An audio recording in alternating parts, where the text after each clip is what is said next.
to Sacerdotus Hangouts, the broadcast that answers doubts about God, the Catholic Church, science, philosophy, and other worldly topics around.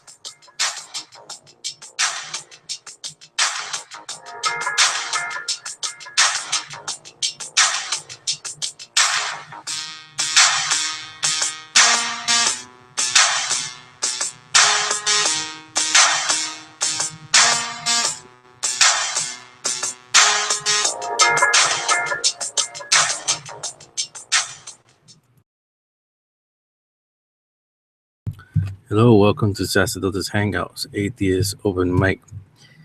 I apologize for the delayed start, but I was caught in some traffic, I guess a misplanning of schedule and whatnot, because obviously I'm in break. I'm not in my typical place up in New England. But as usual, I did not get any emails or any messages from atheists wanting to participate. But yeah, they want to flock to my Twitter account and my Google Plus account and post all kinds of nonsensical things and whatnot. On today's atheist open mic, again, I was hoping that atheists would show up to discuss certain things and whatnot, but obviously they seem to be afraid. But anyhow, moving right along, I want to bring up some things regarding, let me see here, some things that I have seen online and Google Plus or whatnot, and what you call it, memes on whatever image, those little graphic images that they create or whatnot to present a certain message or whatnot. But I came across one that was interesting. I'm trying to share with you right now if I could get it to work. Technology never agrees with me, but I'm going to try to force it to agree with me. And let me see, maybe this is better here. This window will open up, but to give you a little background information, there's a group on Google Plus called Theists versus Atheists. And it has over 1,000 members in this group. And I guess the purpose of this group is to have theists and atheists battle it out or argue, debate these things related to God and religion.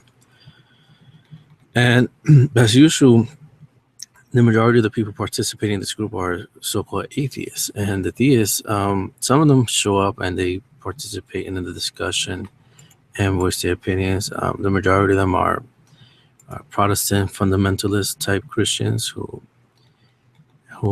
generally do not agree with evolution and whatnot, but at least they try to defend God and explain God to these so-called atheists online.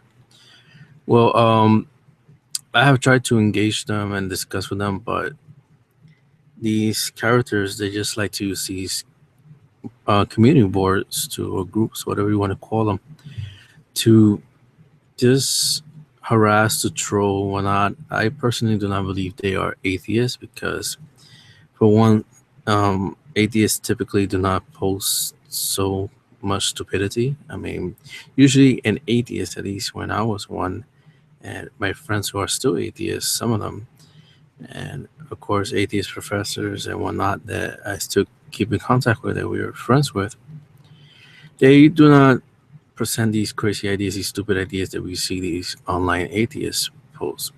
That's why I stress the fact that I doubt that these people are atheists and whatnot. So anyhow, they post these crazy things on these boards. You try to discuss with them, whatnot, they end up cursing at you, insulting you, and whatnot, and the whole discussion goes nowhere.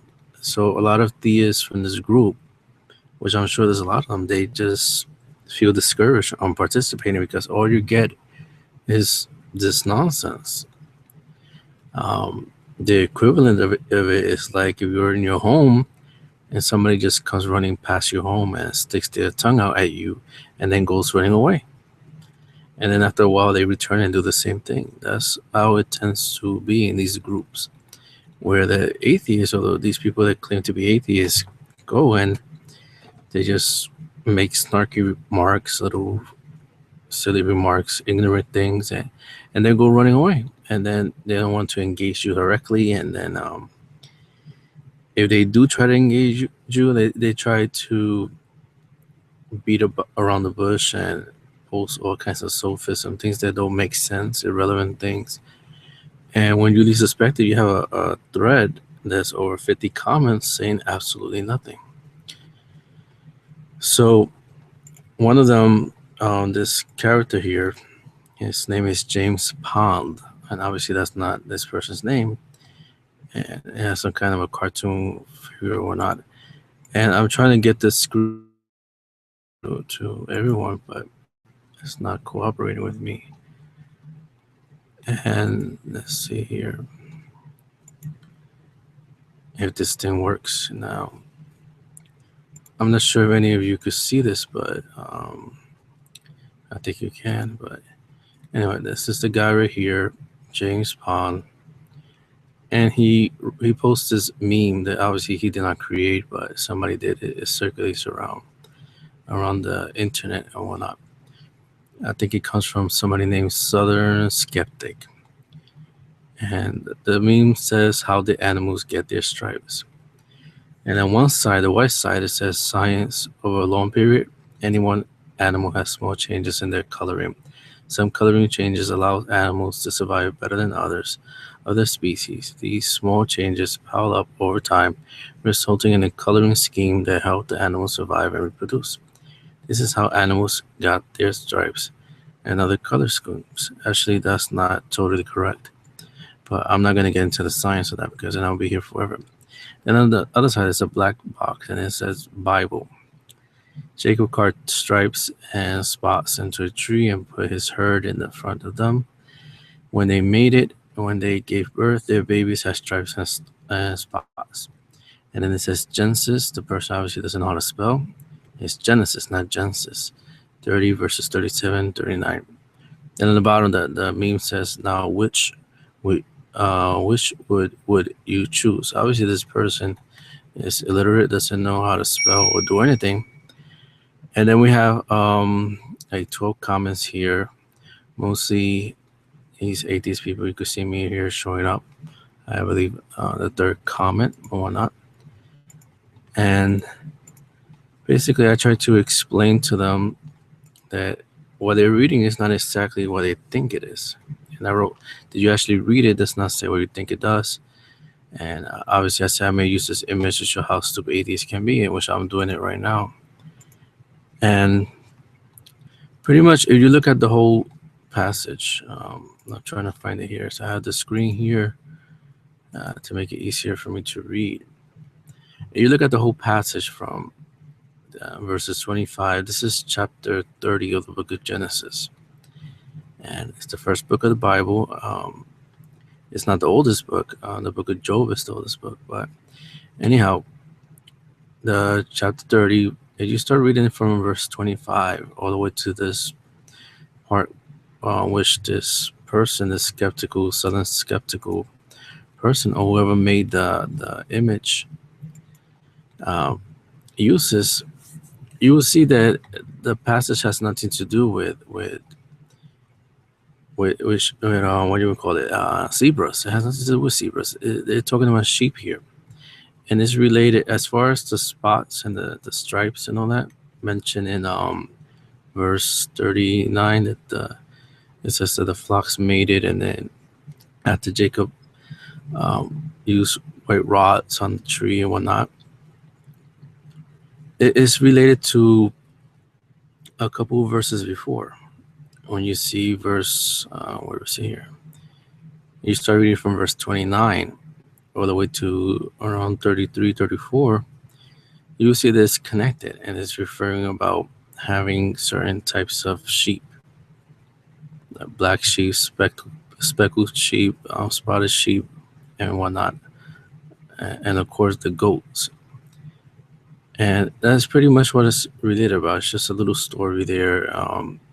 There's nothing big about it, nothing dogmatic or theological about it. It's just a little story that they added, just a narrative of what was going on at the time. It has nothing to do with how zebras got their stripes, because again, how can atheists come out with zebra from lambs and goats? How is that possible? So, I mean, the real stupidity here is coming from this person, whoever wrote this meme.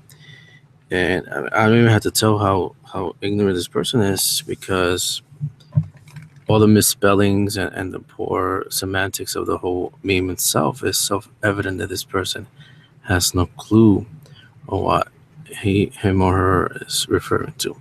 So again, this book, Genesis 30, the book of Genesis chapter 30, the verses 37 all the way to 39 or 40, whatever the guy quotes, or girl, it has nothing to do with zebras. So James Pond is really naive, and this is just one of the aspects of these online atheists. And I have brought this up with him in another post where he posts random things that make absolutely no sense, and a lot of so-called online atheists, because I'm very skeptical of them, they post these memes and whatnot, or these certain statements or whatnot, and they feel like they struck gold. Oh, we disprove theism, we disprove Christianity or God or whatever, and they never bothered to look into the whole thing that they are presenting, and the accuracy of the claims in these memes and whatnot. They don't bother to look at it, and if they do, they will realize that these memes and these images and these quotations and whatnot that they post there are erroneous, and they completely take things to a whole different level, a level of stupidity that's beyond me, how they could come up with these conclusions. And we see this a lot, and unfortunately this circulates around the internet. And because it circulates around the internet, a lot of people get confused. They get brainwashed.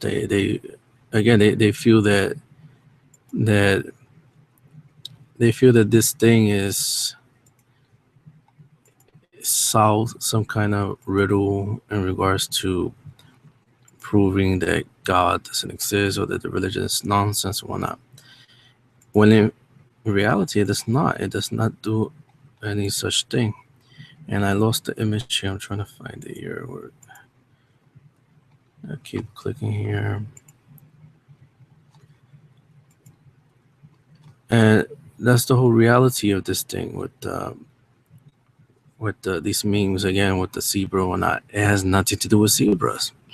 Now, had James Pond taken the time to go to the library, or even to pick up the Bible and just read the whole thing, read the whole chapter 30, you will realize that it's not talking about zebras.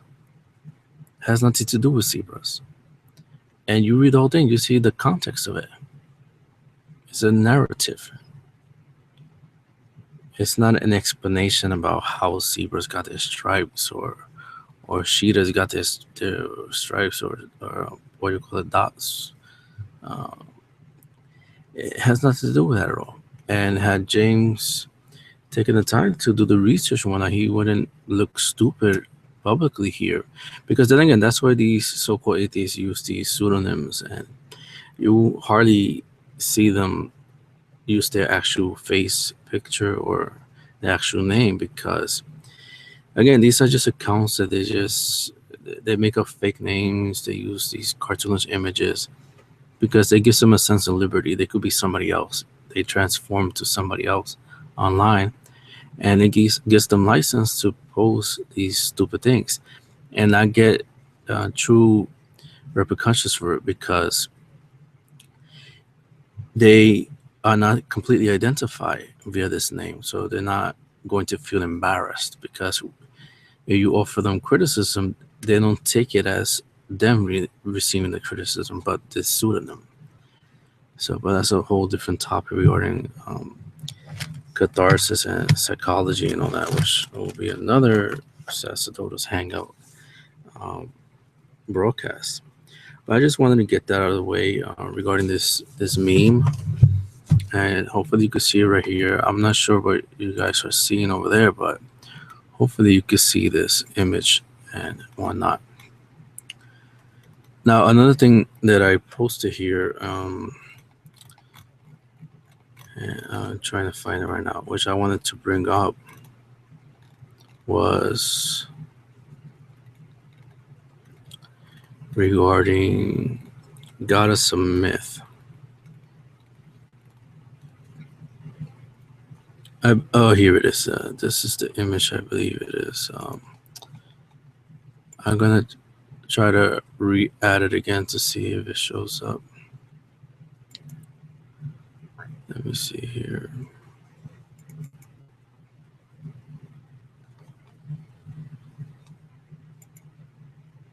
I'm not sure if it's showing up.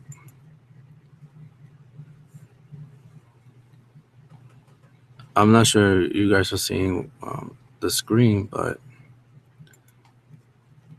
it looks, from my point of view, it looks like the one I already showed.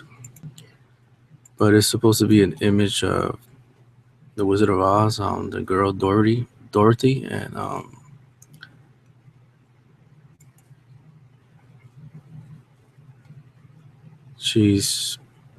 the meme says, I'm trying to get it to show up. I don't know why it's not showing up.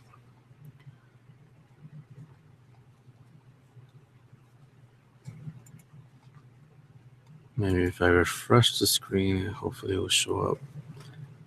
But it pretty much has to do with the wrong conclusion, the fallacious conclusion that God is somehow a myth with smoke and mirrors and whatnot, just like the Oz from the Wizard of Oz.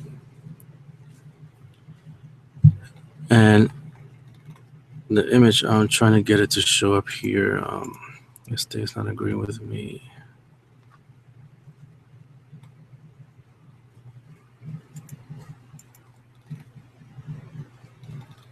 Trying to get it to show up, but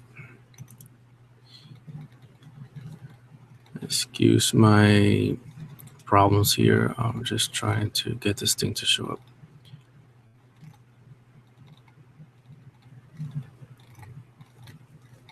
If I can, I'm gonna try one more time. Click the button over here, share screen, and where did it go? It's still showing the other one. I don't know why it's still showing that one. But anyhow, just in case, the meme over here says it has a picture of Dorothy and the Oz, the old man that was behind the whole that big image ghost thing with the deep voice and the thunder and all that. And it says, okay, so let me get this straight. You fabricated a supreme being along with a belief system, so you can't manipulate people into doing what you want. Who does that? And then we have like 20 people commenting here. I was actually the first one that commented, and I wrote, when will you stop posting this fallacious nonsense? When will moronic atheists back up their claims regarding the fabrication of a supreme being? When? I have a challenge here, and one moron has taken it. Yet you want to post this BS. No one will believe you unless you back up your claims. This nonsense only works with the credulous, who follow the nonsense Dawkins views in his fallacious books. And then again, this guy, James Pond, he responds that he claims he never read Dawkins. He's either lying or he's just, like I said with other atheists online, is that they tend to recirculate the nonsense that's out there already. They don't bother to do the research. They don't bother to verify the claims out there done in the name of atheism. And they just repost it like if it's true. And then they try to use it against Christians and whatnot. Aha, I disproved the Bible. I disproved the church, or Jesus never existed. They come up with all these different conclusions based on these articles or images that they find online, these memes. And in reality, they're the ones that look like a dumbass. Excuse my language, but because they don't bother to research the facts behind it. And with this meme, this James Pond, he's pretty much trying to conflate that the Oz, the guy behind the machinery tricking Doherty and the others and the whole Auslan, or whatever they call it, into believing that this magical wizard is all a scam or whatnot. And the image starts to conflate it with religion. The religion does the same thing. It creates this whole fanfare and whatnot regarding this supreme being, a creature, and whatnot, and then goes and manipulates people, deceives people, and whatnot. And that's far from the truth at all. Far from the truth. And I have posted a video about it regarding this fallacy, which it's been a while. I think I posted it in 2013 and whatnot. But it is one of the arguments that came to my mind when I was still with atheism, wondering whether God is real, that God exists, and so forth. So I started to think about it. I started putting my philosophy skills. I was a student and learning from different professors, Professor Schuler, Professor Maybe, Professor Finkelstein, and a well-known atheist professor scholar, Massimo Pilucci. I have all these different great professors, and I learned so much about philosophy from them. And so I put those skills into practice, thinking as an atheist, what is God? Or, did somebody really make up the idea of God? And then, of course, studying biology and learning genetics, learning about the VMAT2 gene and so forth, I started to put all that together. If God is a myth, a story, something that somebody invented, then why do we even have a God gene, a VMAT2 gene that predisposes us to believe in God, to believe in the supernatural? Because again, remember, nature, evolution. If you're listening to me right now, subscribe to the idea of evolution, the theory of evolution, which you should, because it's supported by facts, by science, by evidence. Then you will understand that organisms change throughout time. They evolve. Certain traits that are stronger than others, those are the ones that get passed on in order to continue the species of whatever organism it is. Now, this happens because the organism gets exposed to the environment. It gets exposed to the environment, to the changes of the climate, to the dangers of being hunted by other prey, et cetera, et cetera. It gets exposed to all of that. And it starts to adapt little by little. It starts to adapt. It doesn't happen right away, but it starts to adapt. And those adaptations get processed in the genetic system. And I just use that word just to make it more colloquial. And then when the organism mates and reproduces, those traits get passed on. Then the new organism, the child, if you want to call it a child or offspring, goes through the same process. It experiences the environment, starts adapting to it. It uses the traits that it inherited from the parents and starts adding to that. And then that organism reproduces. And it's a whole cycle of bettering the species, so to speak. Now, one thing that's in common with all of these different cycles is the environment. Each of these organisms are experiencing the environment. They are adapting to the environment. What is the environment? It's the material world, the ocean, land, the forest, a jungle, the desert. That's what an environment is. And it's in the material world and on this planet Earth. So that's what the organism gets used to, it starts adapting to. And the key word is material, physical. Now, that in mind, why on earth would we need a VMAT2 gene? Because again, remember, the genes are adapting. The organism is adapting the genes. There's traits they are developing. They are being passed in order to prepare the next generation. for their environment is going to be growing up in and eventually dying. And this environment is, again, part of the material world. It's physical. Yeah, human beings have the VMAT2 gene that allows us to think, to process, to seek God, a supernatural being that's not in the physical realm. It's not like this microphone that I'm speaking to now. It's not like my hands. It's not anything physical. Or the supernatural realm, heaven, hell, purgatory, whatever you want to call it. It's not physical.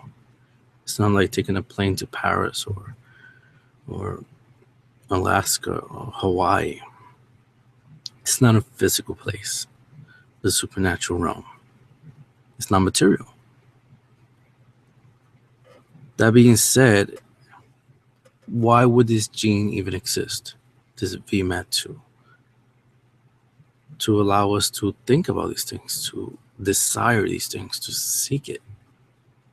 God, heaven, hell, purgatory, all these things, to wonder what's behind, if you will, this material universe, this material world. It makes no sense whatsoever to have that. It would be like a fish having a gene to survive in outer space. First of all, how the heck did the fish get the ability to survive in outer space if its natural environment is the water?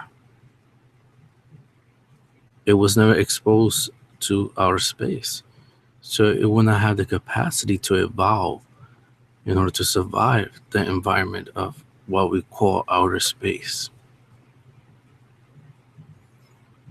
This is the same thing with the VMAT2 gene. It makes no sense to have this gene if there's no supernatural, no God and whatnot. And if we were never exposed to this in order to develop this trait, this gene. So where do we go from there? So then you have that problem there. And that's what I started to notice during my atheist years. How can you reconcile that? The biology, the genetics of the VMAT2, the aspect of philosophy, empiricism, learning via experiences, and so forth. Physics, the material world, the physical world, the realm of this universe, of this earth. How can you reconcile all of that? Yeah, at the same time, this gene exists. How?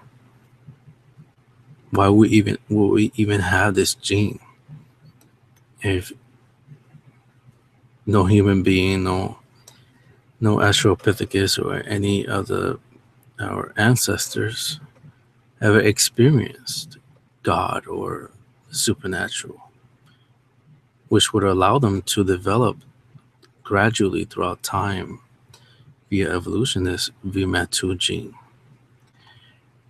It makes absolutely no sense. No sense at all. So then I posted this video of the God is a Myth challenge.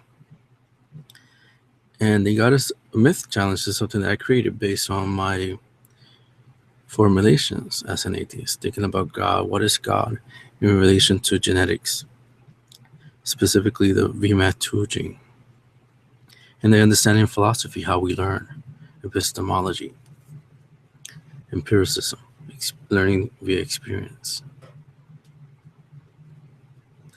And I came up with a question. If God is a myth, if God is a fable, a story, a superstition, something that some drunk people in the Bronze Age developed, some herders or shepherds invented, if all that is true,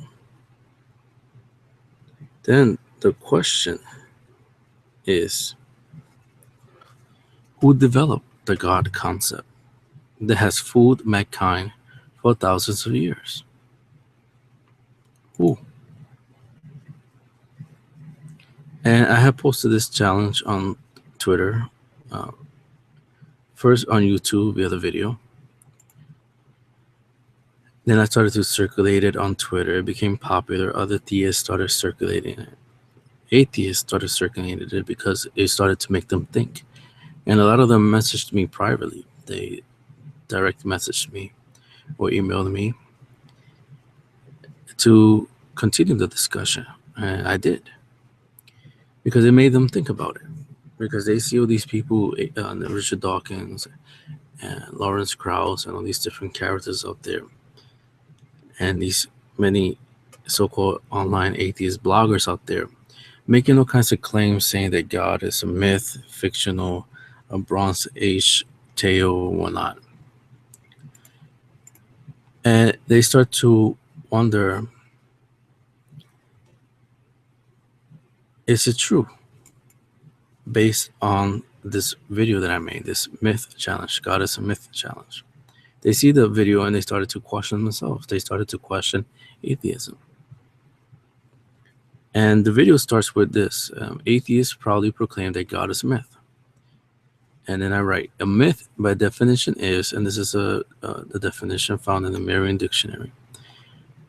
And a myth is defined as a usually traditional story of ostensibly historical events that serves to unfold part of the worldview of a people or explain a practice, belief, or natural phenomenon. Now, I use this definition because this one is more relatable to how many atheists love to describe God. They describe God as something that's made a myth, that's part of the view of a people, that's used to explain a practice or belief or natural phenomenon. A lot of atheists, especially the online atheists, love to bring up Thor, that God was the simple answer back then. That the people saw lightning, they saw tornadoes, they saw storms, and they say, oh, that's God. God is pissed off. So that's the reason why I use this definition, because it's relatable to how these atheists tend to perceive God or the concept of God.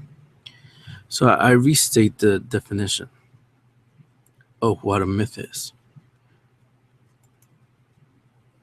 And then I get into the nitty-gritty of the thing. I write, however, and I write, every story has an original storyteller or author. And we know this. We see this in tribes and in collectivist societies. There's always an elder, somebody that's looked up to. We see this a lot in Africa, in South America, indigenous tribes, in North American indigenous tribes. There's always an elder, a leader, a spiritual guru of sort that holds on to the traditions of the people and retells them. He is usually a he, but sometimes it could be a she, retells the culture of the people as it was for however long this tribe or group existed. So every story has an original storyteller or author, because the elder now learned it from the elder before, when this elder was younger, and tracing back all the way back to time until the person who first started the story or the cultural practice. Then I use the example, a more modern example of the Cat in the Hat. And the author is Dr. Seuss, who, that wasn't his real name, but he used the pseudonym, the writer name, pen name, Dr. Seuss. And he wrote this story of the Cat in the Hat, a cat that appears, magical cat with a red hat, and he starts annoying the heck out of these two kids. So we know that the Cat in the Hat is a story that's written by Dr. Seuss. We know it's a story about a cat with a hat that annoys these kids and causes all kinds of havoc. We know the story. We retell it generation to generation. Now, this story didn't just appear out of nowhere. It didn't fall from the sky. It didn't materialize before people. This story was written by somebody. It has an author. Somebody put it together. And we know who that is, Dr. Seuss. Now, going back to God. If God is indeed a myth, God is a fable, if God is superstition, a quick answer to natural phenomena and whatnot,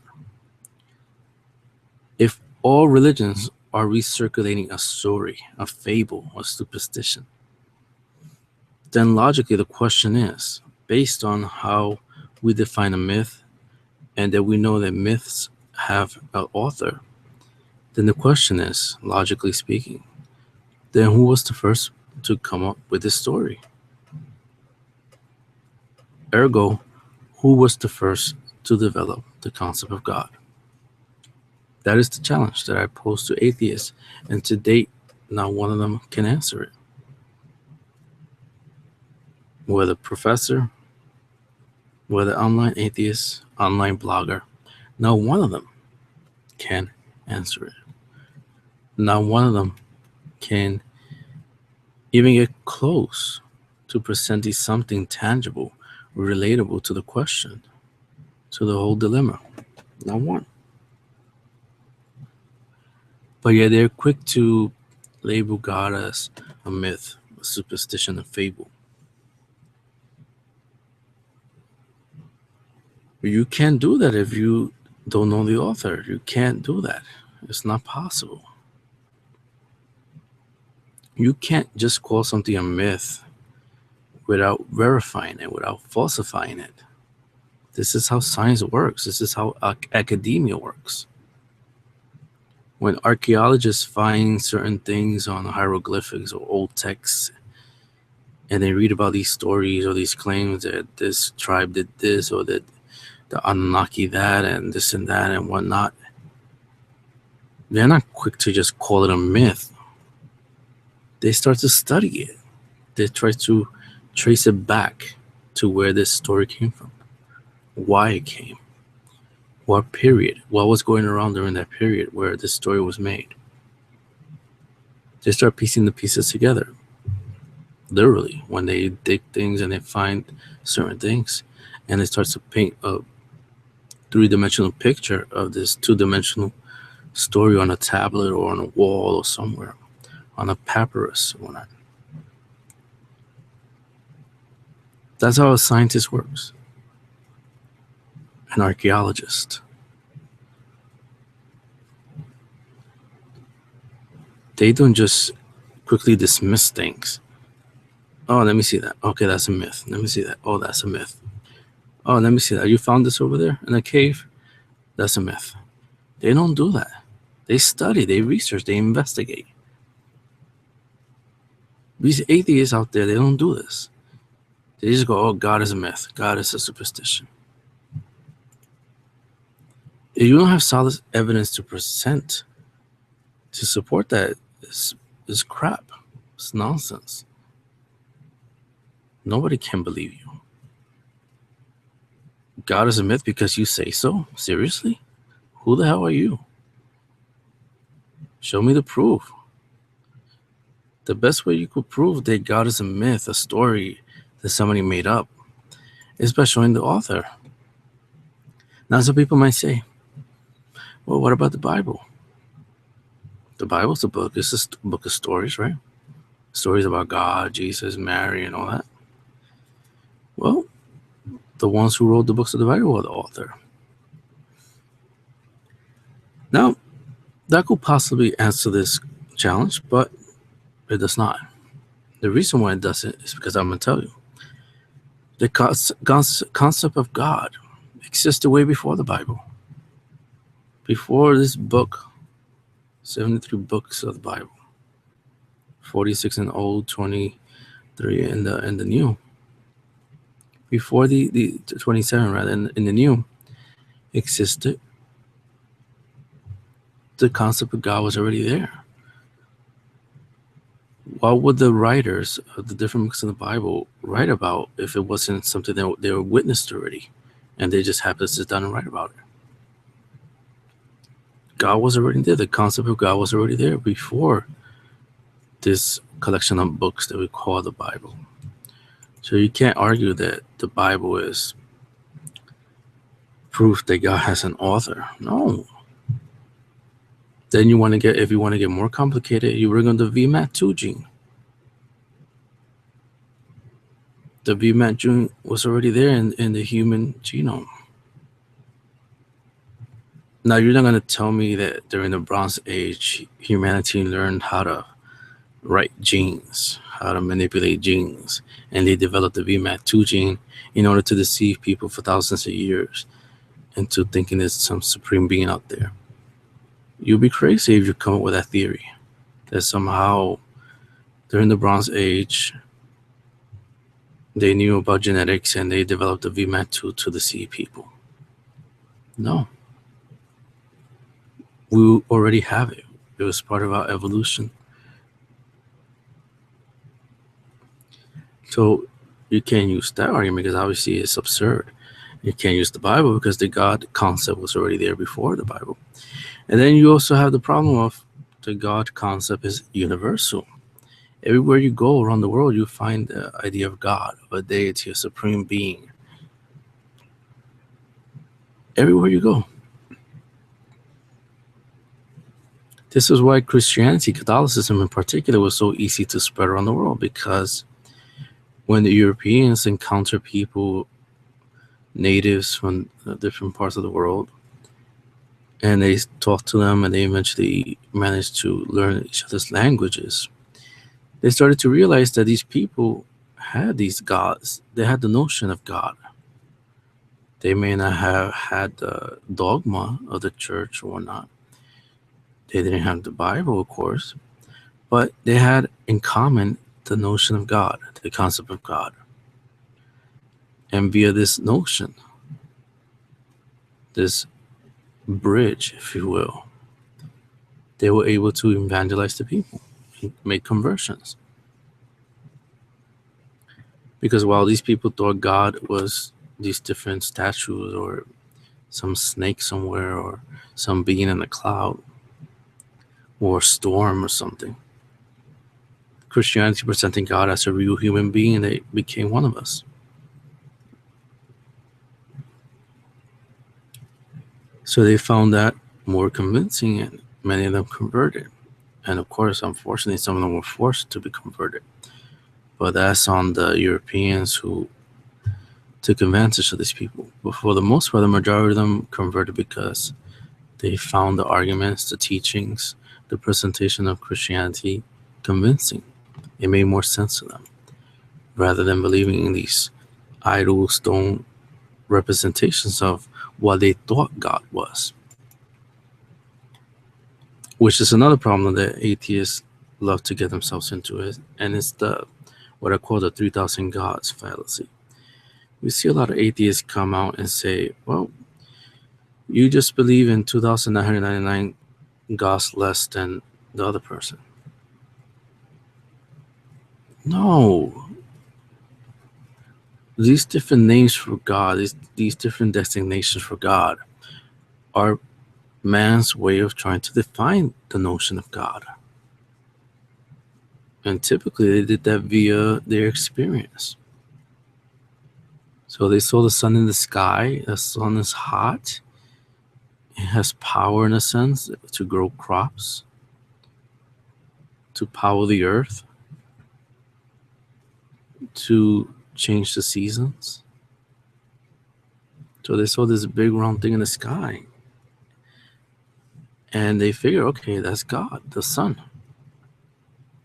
They try to apply their experience, their understanding of nature, to the notion of God, the concept of God.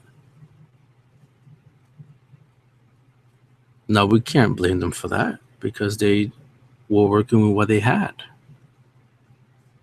So this whole notion that, oh, you believe 2,999 gods less than the other person is nonsense. In reality, these 3,000 gods, these 3 million gods, however many gods you want to name or list, are man's way of describing the one reality of God, the one concept of God. They just did it differently because they have different experiences, different forms of understanding. And they did the best they could. They saw God as the sun. Some of them saw it as rain. Some of them saw it as wind. Some of them saw it as a tree or snake, because that's what they were exposed to, the experience that they had. But the common denominator was that they understood that there's something beyond. There's someone beyond them. That's the common factors, that they knew deep down that there's a being out there, creator. Now, in order to try to understand this being, they of course use what they had around them, their understanding of nature and what they observed. The sun, this big, powerful, hot thing in the sky that illuminates the earth. The moon, they saw it glowing in the night. They didn't know that it's just sunlight being reflected. They had no way of knowing that. All they knew was that these two round things appear day and night. So they said, it's up there. It has this glowing power. I mean, it must be God. That must be what we sense within ourselves. That must be God. So you see how the whole atheist argument fails in that regard. It makes no sense at all. So I wanted to touch on that bit in order to clarify, to show the nonsense of these atheists out there who think they know it all, who think they finally squashed Christianity or whatnot. And in reality, they did not. They just demonstrated their ignorance. They demonstrated their cognitive lethargy. They don't bother to think things through. They don't bother to look at things through, to research things, to get to the bottom of things, to verify things. They don't bother to do any of that. They just find a quick check idea that this seems attractive, that seems to make sense and whatnot. And they run with the wind with it. They believe it, they think it's true, and they don't bother to do anything in regards to verifying it or confirming it or finding the contrary view of whatever it is that they're debating or bringing into question in regards to scripture or church teaching and whatnot. And that's a big problem. That's why we see atheism growing quickly online. And it's a big problem because you see all these different memes and these fake quotes. I never get surprised seeing the many quotes out there from Maya Angelou and president or whatnot, claiming that these people said these things, when in reality they did not. And the rule of law is, whenever you look at quotes, if it doesn't have a source of reference, throw it out. Most likely it's fabricated. So you find a quote out there and it has the face of Mother Teresa or Maya Angelou or Harriet Tubman or whoever, and it has this nice quotation, and it seems to sound like it came from the person, but it doesn't have a site or a reference or a source, throw it out. Because most likely it's fabricated. Because somebody who's academically responsible will provide a reference, a source to it. So then you can go and look for it yourself. And you could cite it yourself in a work that you're writing on or a topic that you're writing on. But when you see all these different images out there with all these different quotes, and it doesn't show a source for the quote, it's bogus. Throw it away. And in regards to these memes, I mean, the only advice I could give to atheists out there listening to me is that you have to research. You have to look these things up.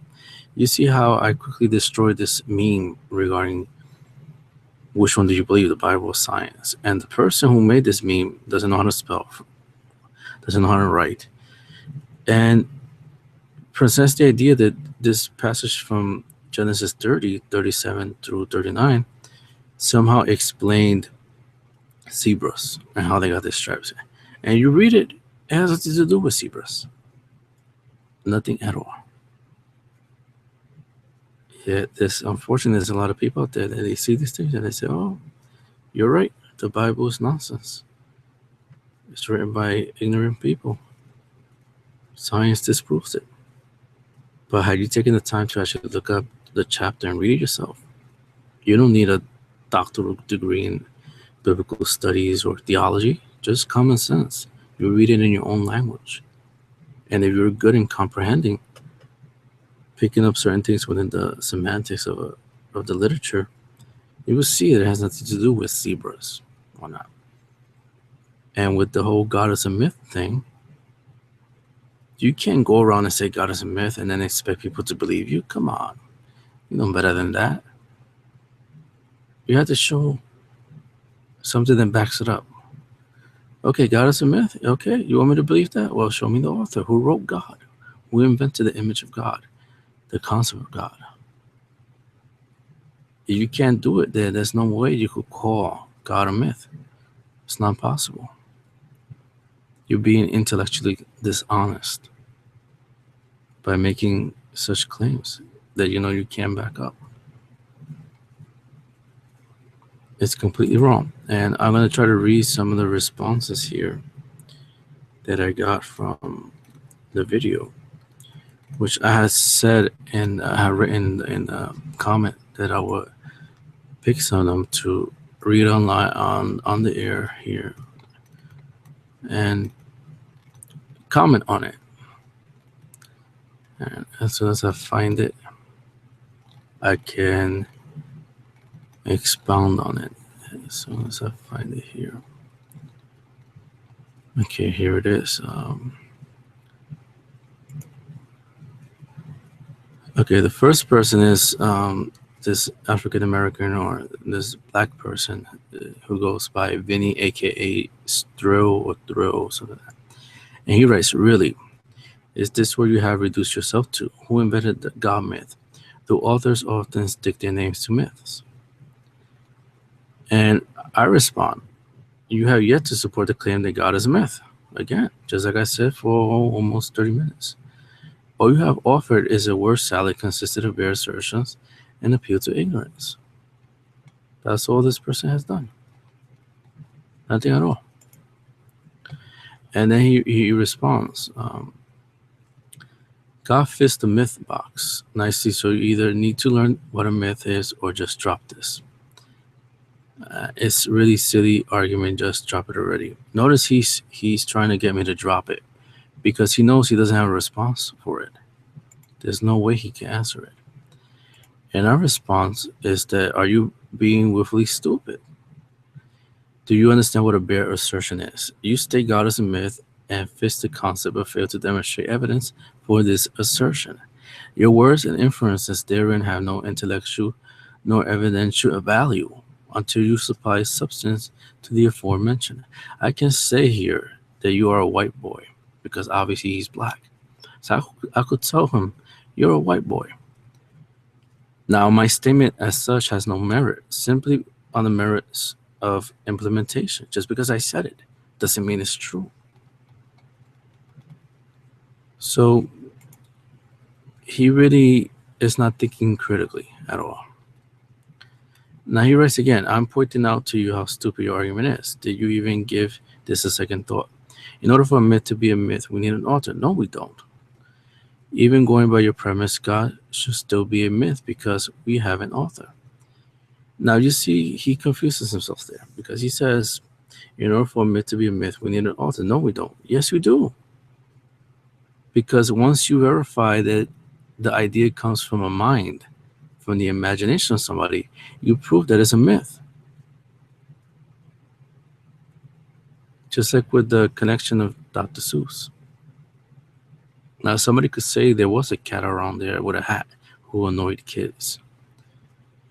Now, it's up in the air whether that's true or not. But once you say, oh, that's a story by Dr. Seuss, then you proved that it's a myth, it's a story, it's a fable. Now he writes, what makes an orange a fruit? Do you need evidence or you can use the definition of what a fruit is? He's exactly doing what I'm stating for atheists too regarding showing an author. He says that you use the definition of what a fruit is to define a fruit. Well, you use the source of a story to show that it's a story. If a story exists, it logically follows that it has an author. Stories do not exist independently of human beings. A story develops from human beings, from an author. And logically speaking, it has to be one person, because no 2 or 3 people are going to think the exact same story and formulate it exactly the same way at the same time. That's not possible. This is not the Borg from Star Trek, where everybody's connected in a collective consciousness, where they see each other's thoughts and speak in unison. So Vinny obviously doesn't understand. He doesn't think critically. And he actually doesn't realize that his orange example is actually connects to the point that I'm making. Now, somebody here named Stephen Darcy writes, I have already demonstrated how your reasoning is flawed. No, you have not. This is the first time I see him post. If we follow your reasoning, every myth is true unless the original author can be verified. Nobody said that. Nobody said that at all.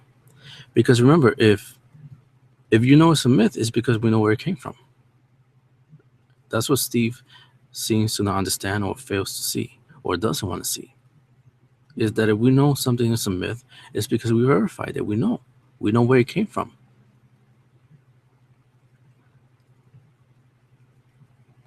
Now, Luis is another one. Luis Alberto Rodriguez Goff. He writes, you already put in doubt the veracity of your God. How?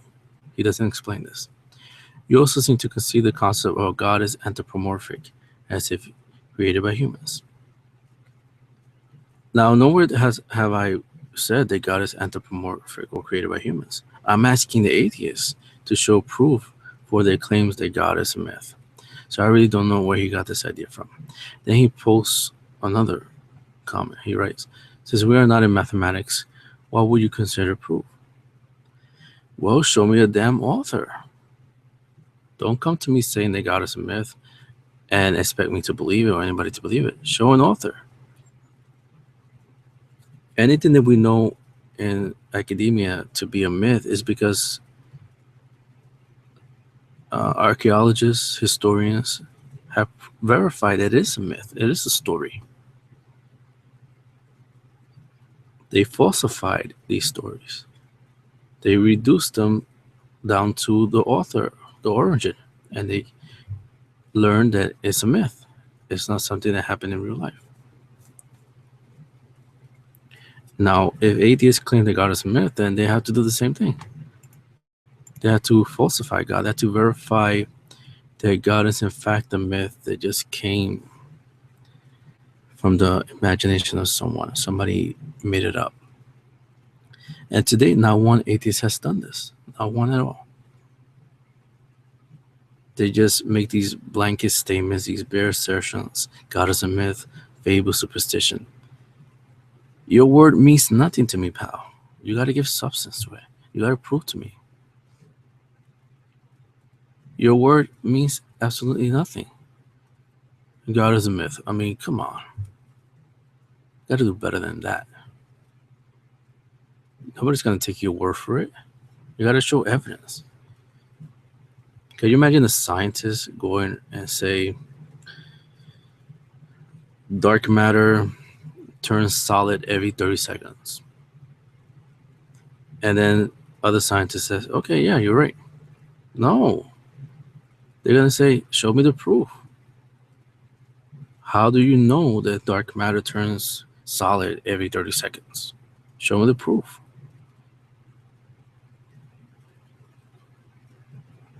Or a scientist says, a physicist says, astrophysicist says, a black hole is really a projection of a supernova. They're not real. That what we detect as, or what we think are black holes, is really the effect of a supernova. The scientists are not going to respond and say, yeah, you're right. That's true. That makes sense. No, they're all going to gang up on you and ask you, well, what is the proof? Show us the evidence. Show us your paper so we could look over it. The same thing with God. You cannot go and say God is a myth and then end the story there, and it's true because you said it. Maybe true to you because you don't take the time to do the research or think, but it's not going to be true to anybody else or any educated person, because no educated person is going to adopt such a stupid remark, because that's what it is. It's a stupid remark. It's fallacious reasoning,